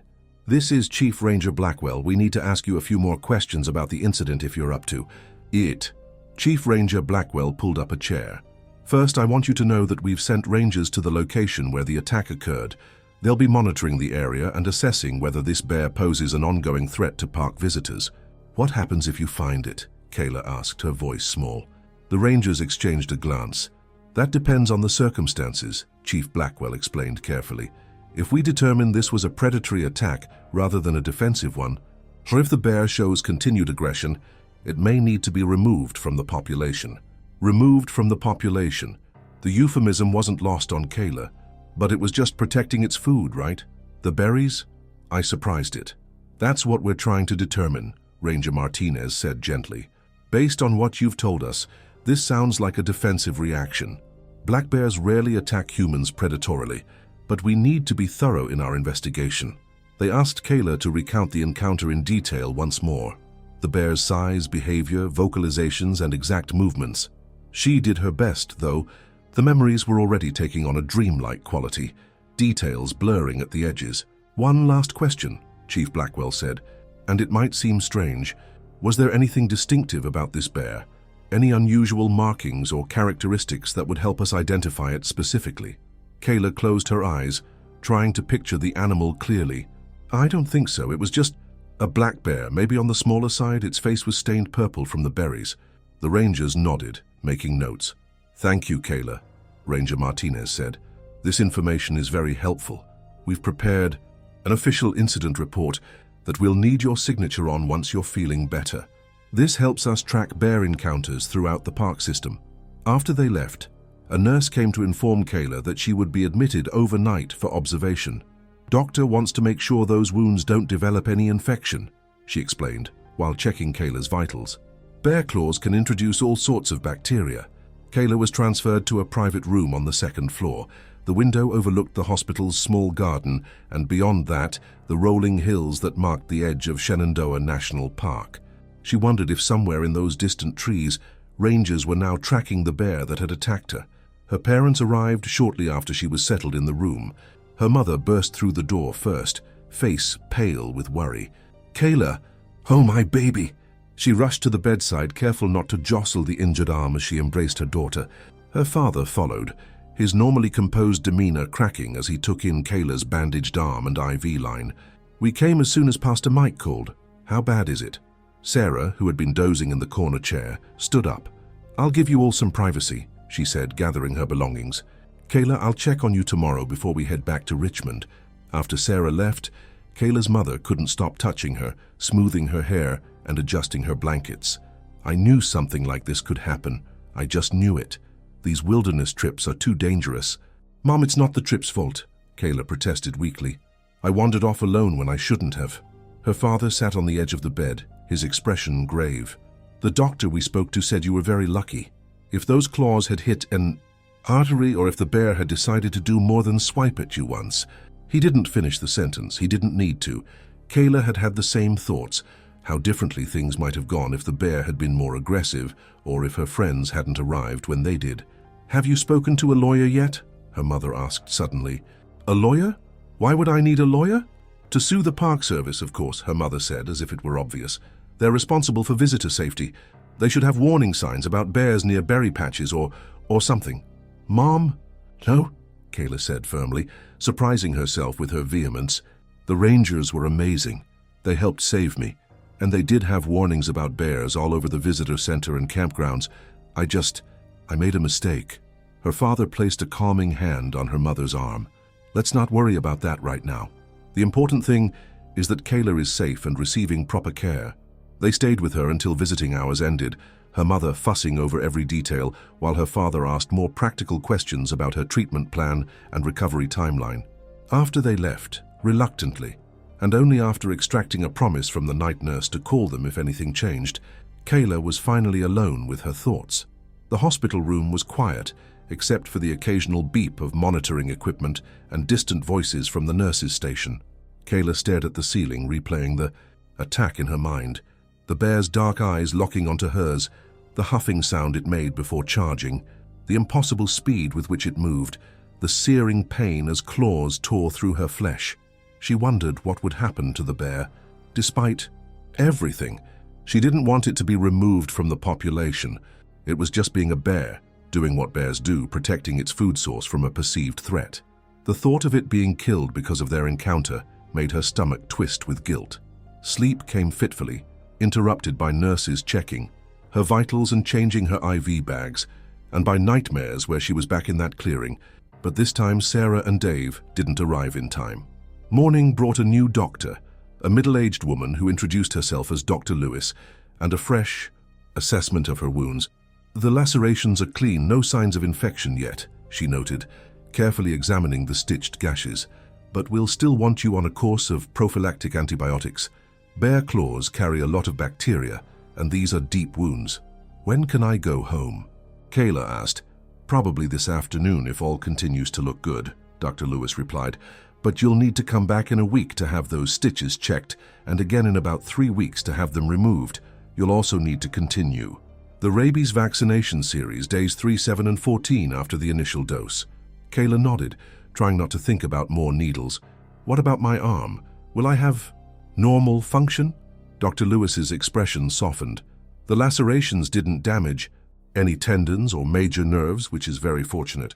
You'll need physical therapy once the wounds have healed enough, but we expect you to regain full range of motion. The scarring, however, she hesitated. It will be significant. I can refer you to a plastic surgeon who specializes in scar revision, but that would be further down the road. Permanent scars. Kayla hadn't fully processed that reality until now. She would carry visible reminders of this encounter for the rest of her life. Sarah arrived mid-morning, bringing Kayla's backpack that had been left at the ranger station. The others all say hi, she said, setting the pack down. They're worried. About you. Thanks for coming back, Kayla said sincerely, and for, saving me yesterday. Sarah squeezed her hand. Anyone would have done the same. But maybe next time listen when I remind you about the buddy system, huh? Despite everything, Kayla found herself smiling. Lesson definitely learned. Shortly after Sarah left, the Rangers returned. Chief Blackwell carried a clipboard with official-looking forms. How are you feeling today, Kayla? Ranger Martinez asked. Better, Kayla replied, which wasn't entirely a lie. The pain medications were doing their job, at least. Did you find the bear? Chief Blackwell shook his head. We tracked some paw prints and found the berry patch you described, but the bear itself has moved on. Based on your description and the nature of the encounter, we've classified this as a defensive attack triggered by a surprise encounter. We've posted warning signs in the area to alert other hikers, but we don't believe this particular bear poses an unusual threat. Relief washed over Kayla. So you're not going to hunt it down? Not at this time. No, the Chief Ranger confirmed. Black. Bears are a protected species in Shenandoah. We only remove problem bears that show predatory behavior toward humans, or that repeatedly seek out human food sources. From what you've told us, this bear was simply surprised while eating natural forage. Ranger Martinez handed Kayla the clipboard. This is the official incident report. Please review it and sign at the bottom if everything is accurate. Kayla read through the form carefully.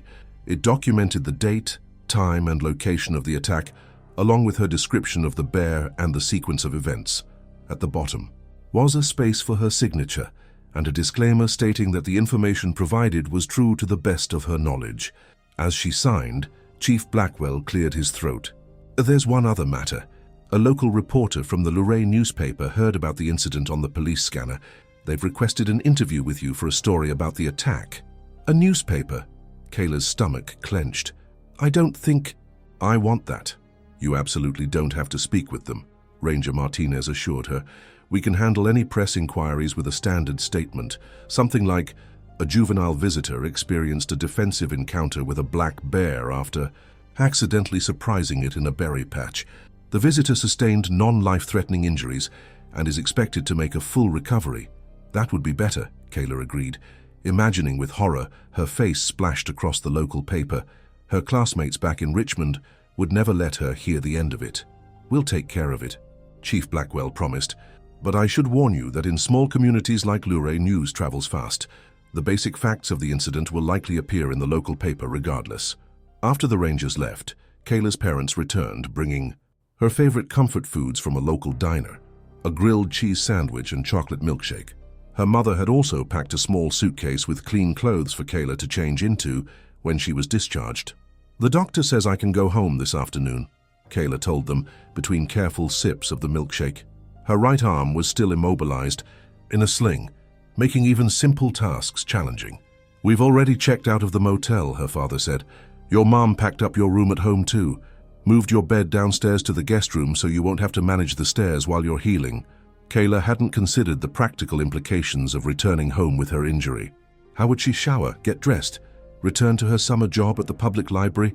The reality of her recovery suddenly loomed large. Dr. Lewis arrived with discharge papers around 2 o'clock. She explained in detail how to care for the wounds, keeping Them clean and dry, watching for signs of infection, like increased redness or warmth. Changing the dressings daily. She provided prescriptions for antibiotics, pain medication, and a schedule for the remaining rabies vaccines. You'll need to keep the arm immobilized in the sling for at least a week, she instructed. After that, we'll assess whether you're ready to begin gentle range of motion exercises. No heavy lifting or strenuous activity for at least 6 weeks. Kayla nodded, trying to absorb all the information.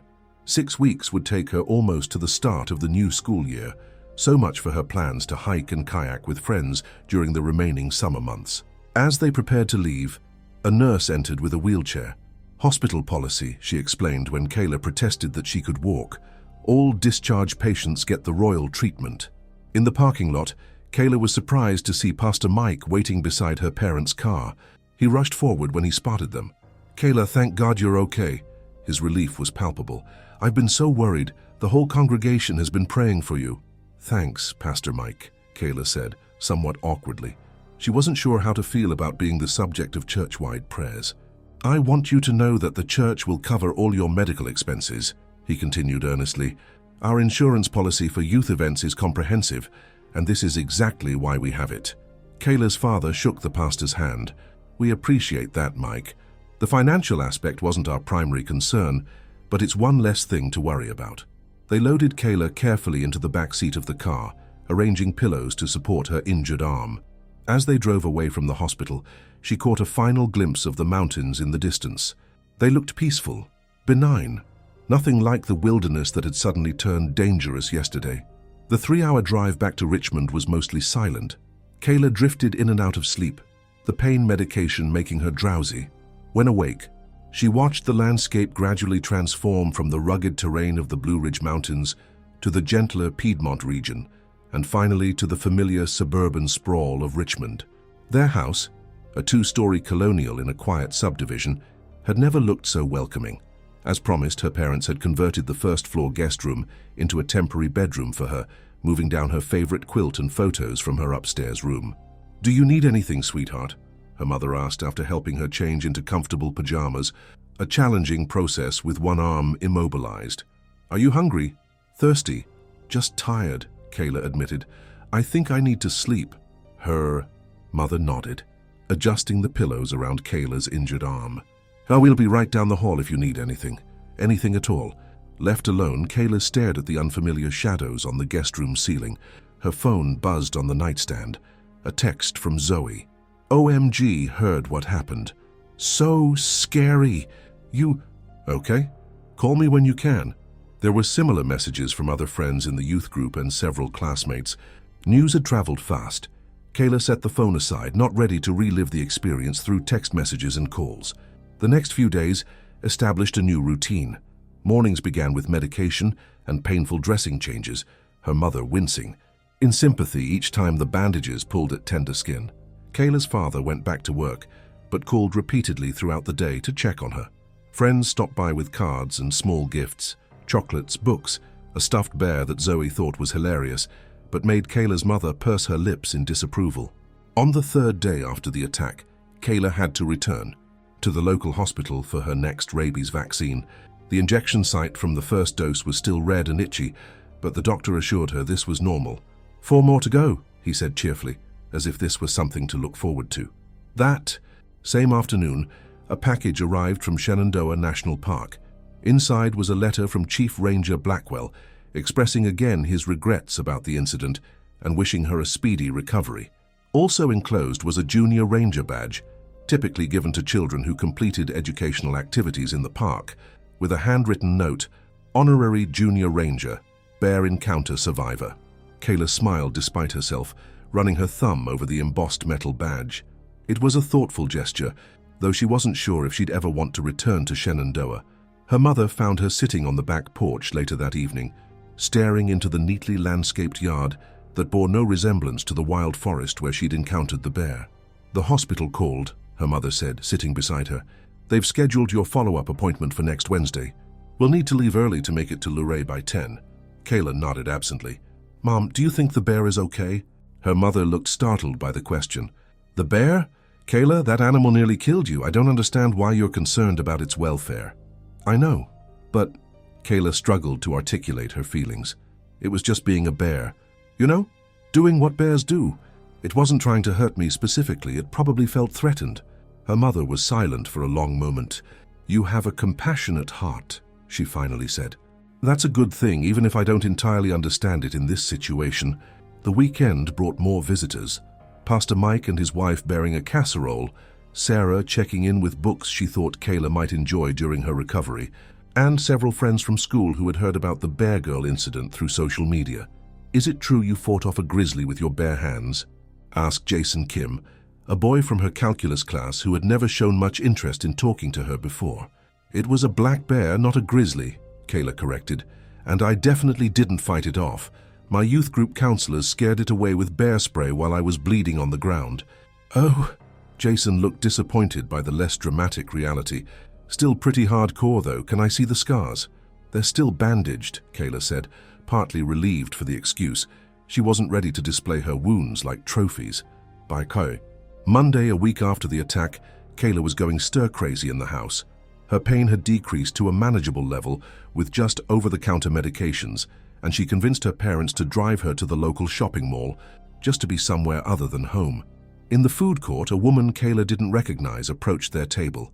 Excuse me, but are you the girl who was attacked by the bear in Shenandoah? I saw your picture in the paper. Kayla froze. My picture? In the Luray paper, the woman explained. My sister lives there and sent me the article. Such a frightening ordeal you went through. After the woman left, Kayla turned to her father. I told the Rangers I didn't want to be in the newspaper. Her father looked uncomfortable.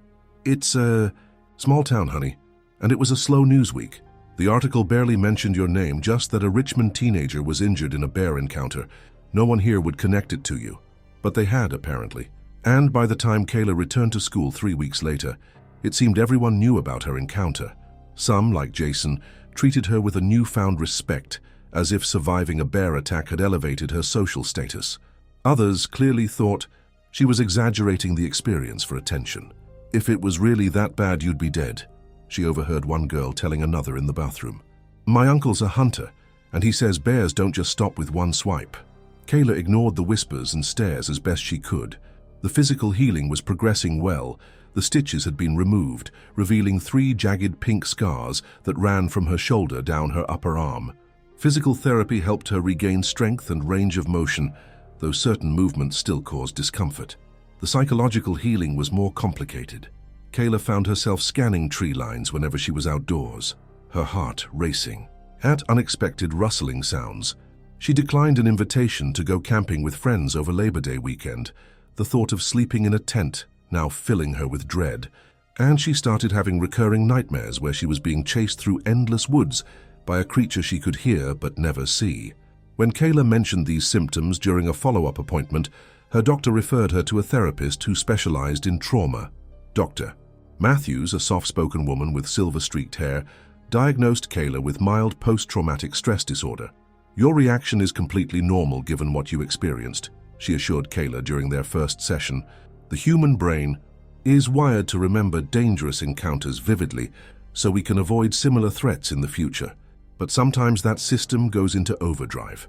Over several sessions, Dr. Matthews taught Kayla techniques to manage her anxiety, deep breathing exercises, grounding methods to use when panic started to rise, and gradually exposing herself to nature settings in controlled ways. You don't have to go back into deep wilderness, Dr. Matthews explained, but completely avoiding natural settings will only reinforce the fear. We need to help your brain recognize that not all outdoor spaces are threatening. They started small, sitting on a bench in the city park, then walking a paved nature trail in a well-populated recreation area. Each successful outing helped reduce Kayla's anxiety, though she doubted she'd ever feel completely at ease in dense forest again. 4 months after the attack, Kayla made a surprising decision. She stopped eating meat. I'm going vegetarian, she announced to her parents over dinner, pushing aside the pot roast her mother had prepared. Maybe even vegan eventually. Her father set down his fork. Is this because of the bear? Because you know bears eat meat. They're omnivores. It's not directly because of the bear, Kayla tried to explain. It's just, that experience made me think a lot about our relationship with animals and nature. If I'm afraid of wild animals because they might hurt me, why aren't I concerned about all the animals that are hurt for my food? Her mother sighed. This is a phase, right? Because I don't know how to cook vegan meals. I'll learn to cook for myself, Kayla promised. And it's not a phase. It's a choice I'm making based on what I believe. Her parents reluctantly accepted her decision, though they drew the line at her request to donate her leather winter boots to charity. Those were expensive, her father pointed out. Let's not be wasteful on top of everything else. At school, Kayla's new dietary choices raised eyebrows. Is this some weird bear PTSD thing? Tyler asked when she declined pepperoni pizza at a youth group meeting. Like, you got attacked by an animal, so now you won't eat animals? Bears hate salads, Kayla replied with a straight face. I'm just trying to make sure I never look appetizing to them again. The joke became something of a catchphrase among her friends, even as Kayla researched vegetarian nutrition and experimented with new recipes. It was easier than explaining the complex emotions that had led to her decision, how facing her own mortality had made her reevaluate her impact on other living creatures. The anniversary of the attack arrived on a perfect June day, much like the one a year earlier. Kayla stood in front of her bathroom mirror, examining the scars that had faded from angry red to pale silver, but remained distinctly visible. They no longer hurt physically, but they still carried emotional weight, a permanent reminder of how quickly life could change. Her phone buzzed with a text from Zoe. Thinking of you today, Bear Iversary. Want to get vegan ice cream later? Kayla smiled. Her friend had stuck by her through everything. The nightmares, the therapy appointments, the dietary changes. She texted back a thumbs up emoji. Later that afternoon, as they sat in the local ice cream shop that had recently added dairy-free options, Zoe asked the question Kayla had been dreading. Are you going on the youth group trip this year, Dave? Says they're going to the Smoky Mountains instead of Shenandoah. Less bears, apparently. Kayla stirred her strawberry sorbet thoughtfully. I don't think so. I'm just not ready for overnight camping yet. That's okay, Zoe said quickly. I totally get it. Maybe next year. Maybe, Kayla echoed, though she wasn't convinced. Some experiences changed you permanently. She didn't regret the lessons she'd learned from her encounter, the appreciation for life's fragility, the respect for wild creatures, the understanding that humans were just visitors in the natural world. But she wasn't sure she'd ever feel the same innocent enthusiasm for wilderness adventure that she'd had before. As they left the ice cream shop, Kayla glanced up at the cloudless blue sky. Somewhere in Shenandoah National Park, the black bear, that had marked her both physically and emotionally, was likely going about its bear life, foraging, sleeping, perhaps raising cubs of its own by now. They had shared a brief, violent moment in time that had altered Kayla's life forever, but had likely been forgotten by the bear as soon as it lumbered away from the berry patch. There was something both humbling and profound in that reality. Humans assigned meaning to events carried. Memories changed behaviors based on experience. Nature simply continued its ancient rhythms, indifferent to human interpretations. Kayla touched the scars on her arm through her t-shirt sleeve. They were her evidence, the only tangible proof of an encounter that existed now primarily in her memory. No photograph had captured the moment. No video had documented the attack. Even the newspaper article that had briefly circulated in Luray had probably been forgotten by everyone except her family. Yet the experience remained vividly real to her, and perhaps that was enough, to have survived, to have learned, to have emerged changed but unbroken from her brief, terrifying dance with wildness. Earth to Kayla. Zoe waved a hand in front of her face. Where'd you go just now? Kayla smiled, returning to the present moment. Just thinking about bears and berries, and how sometimes the biggest scars are the ones no one else can see. Deep, Zoe nodded approvingly. Very philosophical. And now can we please talk about something more important, like whether Jake Matthews is going to ask you to prom next year? He was totally staring at your bear scars in biology yesterday. Kayla laughed, allowing herself to be pulled back into the normal world of teenage concerns. The bear would always be part of her story now, but it didn't have to be the whole story. She had survived. She had changed. She had grown. And somewhere in the vast wilderness of Shenandoah, life continued in its perfect, dangerous balance. Neither good nor evil, but simply wild. A reality humans could visit but never fully tame or understand. That was the most important lesson the bear had taught her, inscribed forever in silver-white lines across her skin. Respect the wild. 4. It neither hates nor loves us, it simply is.